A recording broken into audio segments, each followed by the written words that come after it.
Hi everyone, I'm Tom and today I'm going to be showing you how to play Isle of Trains All Aboard. We will be building extravagant engines whilst competing for contracts, cargo and passengers. Before we get started, let's see how we got to this point and have a look at the setup for the game. To set up, find the 6 island cards and lay them out to create the Isle of Trains. I am using the official playmat here. You don't need to, but it's easier to lay everything out. So in a 1 to 3 player game, you have the 6 island cards. In a 4 player game only, you have the 7th card, the research station up there. I'm going to be setting up for a 2 player game here, so I don't need that. Place the 6 destination tiles next to the corresponding location card, and then shuffle up the ticket tiles and randomly place one underneath each of these destination tiles. Give a level 1 engine to each player.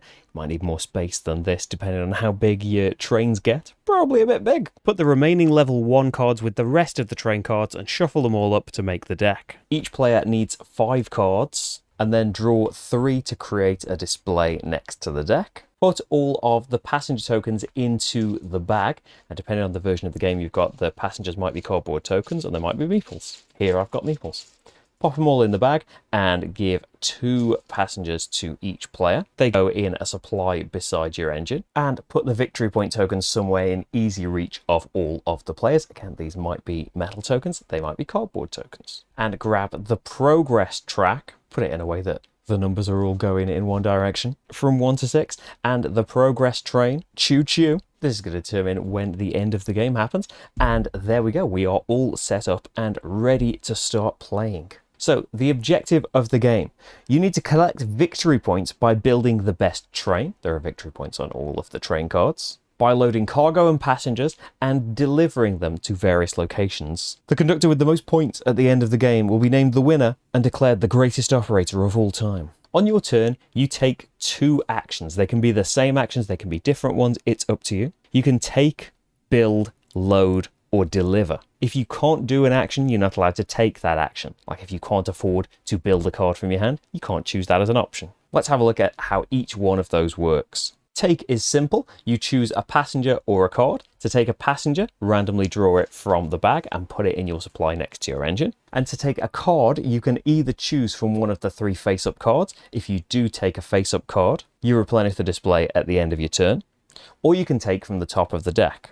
This is true whenever you take cards. If you ever need to take cards and the train deck's empty, shuffle the discard pile into a new deck. To build, you build a card from your hand by paying its cost and placing it into your play area. To take the build action, we need to carry out these steps. Unless you're building a building, then it's a bit more simple. So first of all, decide whether you are extending or upgrading. If you are extending, you are making your train car longer by adding a new car to it. If you're upgrading a car, it's got to be the same type. So here we've got engines.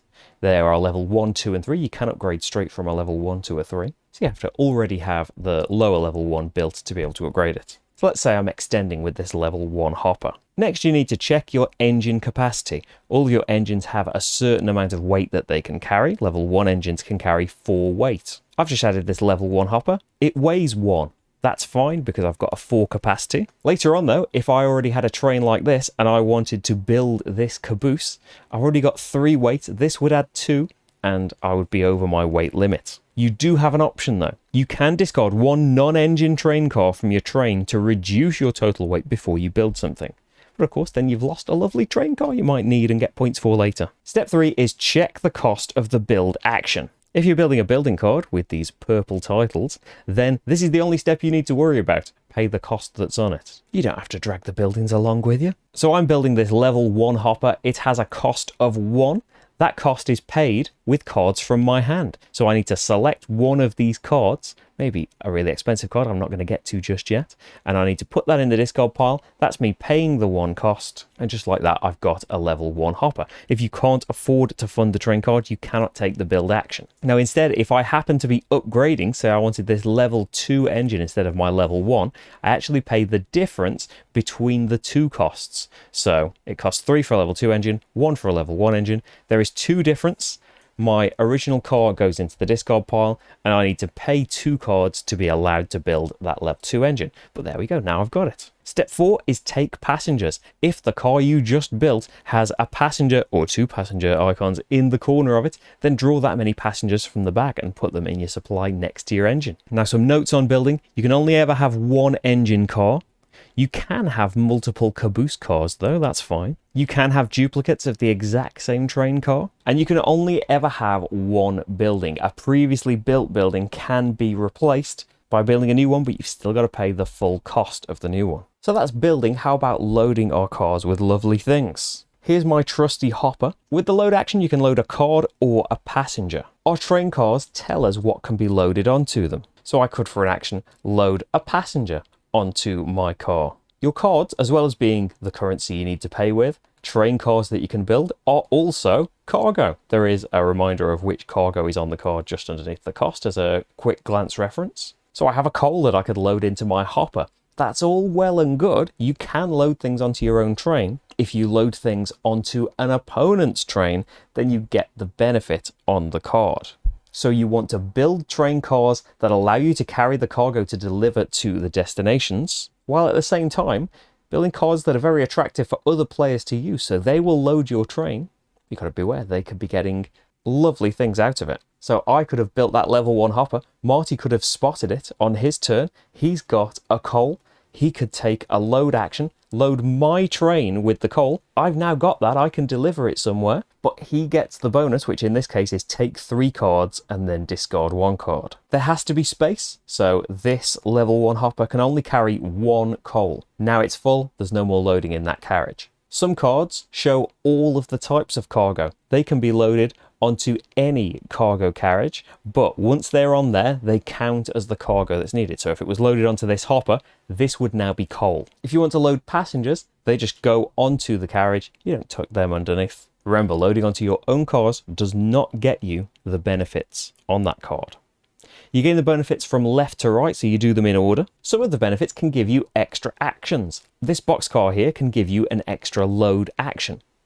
Bonus load actions must be loaded onto your own cars and you do not get the benefit. When you're loading cargo, so if Marty really wanted to load a coal and didn't happen to have one, you can discard an additional card from your hand to make one of your cargo cards any type. If you were to do that, the card would go face down to show that it's wild now and that you were allowed to do that. Any bonus actions like this that you gain do not count as your 2 actions for your turn. Now let's look at delivering. There are 6 locations that we can deliver to. When you take the deliver action, you need to pick one of those locations, and you can do many deliveries to that one location with 1 action. There is a primary contract, a secondary contract, a ticket tile, and a special delivery. So a primary contract, let's say I'm in this situation, I've got a coal and an oil loaded onto my train. So I might want to select the cactus mines here. Their primary contract wants a coal and an oil to be delivered. So I would take the cargo that I'm delivering, put it in the discard pile, take this island card and put it next to my engine. I have now earned 4 points at the end of the game. Taking an island card advances the progress train 1 space along the track.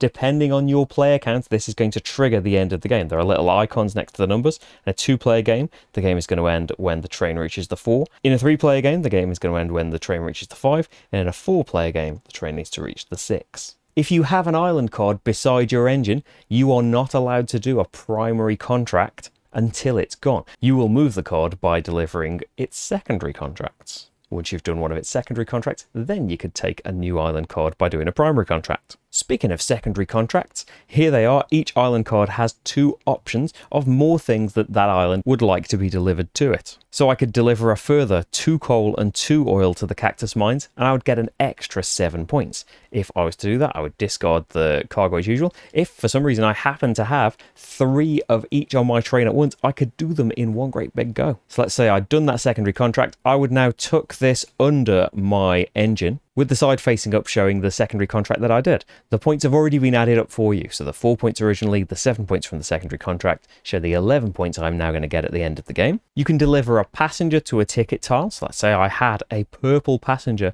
on my train that had been loaded at some point. I could just do this as an action on its own. I could do it as well as doing a primary or secondary contract all at the same time. Your only restriction is it's all got to be to one delivery location per action. So the passenger has to be loaded, has to match the colour of the destination that you are delivering to, place the passenger on the leftmost space and gain the benefit. The benefits can be cards, victory point tokens, a bonus build action, remember it doesn't count towards your 2 for the turn, and a bonus load action. Doesn't count for the limit towards your turn, and remember bonus load actions must be loaded onto your own train cars. So in this case, I would load this purple passenger onto the ticket tile underneath the cactus mines and get to take 5 cards. The next person would get 2 points and 2 cards. If you happen to deliver the final passenger to a ticket tile, then you must advance the train car along the progress track. So those are the 2 ways that the train can move along the progress track. Delivering a primary contract and taking the island card, and filling a ticket tile with passengers. You can also perform a special delivery. You can deliver any number of loaded cargo or passengers, and they just get set aside for now. You take 2 cards for every cargo or passenger delivered, and then any cargo you deliver goes in the discard pile, any passengers you delivered go back in the bag. So maybe not as exciting as some of the other benefits, but can really help you if you're stuck for cards. Sometimes spending a whole action just to draw 1 card could be a bit wasteful, especially if you've got other things to deliver. When you have finished your 2 actions, if you now have 6 or more cards, you need to discard down to 5. If you took any face-up cards from the display, at this point they get replenished from the deck. Check to see if the end of the game has been triggered. Remember, in a 2-player game, when the train is on the 4 space, and a 3-player game on the 5 space, and a 4-player game on the 6 space. If the train is now on the space that's going to trigger the end of the game for your player count, the active player takes the progress train. All players, including the player that triggered the end of the game, now get 1 more turn each, and then we go to final scoring. Alternatively, if there are no more cards left in the deck or discard pile at the end of a player's turn, everybody, including the player that triggered the end of the game, take 1 more turn, then we go to final scoring. But in this case, nobody gets the train unless it moves onto the appropriate space during someone's turn. In that case, the player that moved the train there would get the progress train, because it is worth a point, but there would be no more extra turns granted at that point. Remember, if you ever need to draw cards and there are none remaining, shuffle the discard pile into a new deck. But if the end of the game hasn't been triggered, then play continues with the player on your left. At the end of the game, you get points from any tokens you accumulated throughout the game. Your built train cards are worth an amount of points as shown in their badge.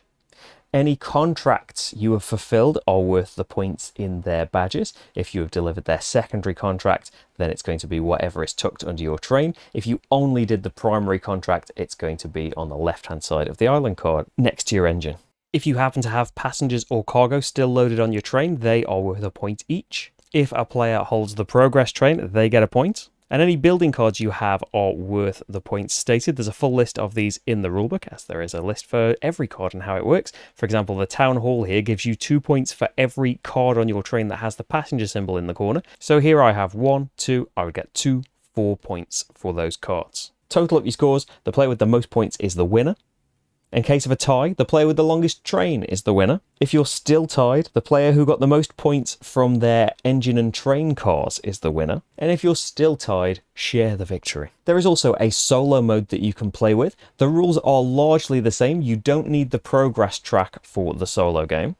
And you can choose whether you want to play in challenge mode or scenario mode. There are 10 scenarios in the rulebook. Some might have special setup instructions, all have an objective that you need to meet to consider your game a win, and may have some special rules that affect the normal way of playing. Or you can play challenge mode where you're trying to beat your high score. The main difference of the game is that since you are solo, you can load your own cars and get the bonus from them. If you load them through bonus actions, you do not get the benefit, same as the normal game. After you've had your 2 actions in the day phase, it goes to the night phase. You've got to discard down to 5 cards, replenish the display, and also discard the top card from the deck into the discard pile. You are allowed to pay 3 points at any time to put the top card of the discard pile back on top of the deck. You can do this multiple times as long as you can afford to pay. But why would you want to do this? Because if the train deck ever runs out in solo mode, the game ends immediately. If you are playing a scenario,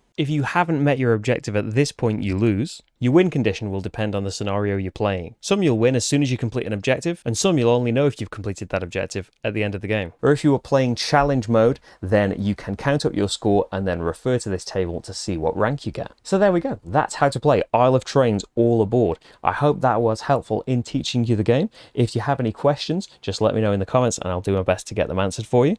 If you'd like to see more content for Isle of Trains, I have made solo and 2-player playthroughs at this point, so you can see the game in action there in its various modes, and there are hundreds more playthroughs on the channel at this point as well. Hopefully you'd find some more that you would enjoy. Thank you so much for watching, and I'll see you for the next game. Bye everyone.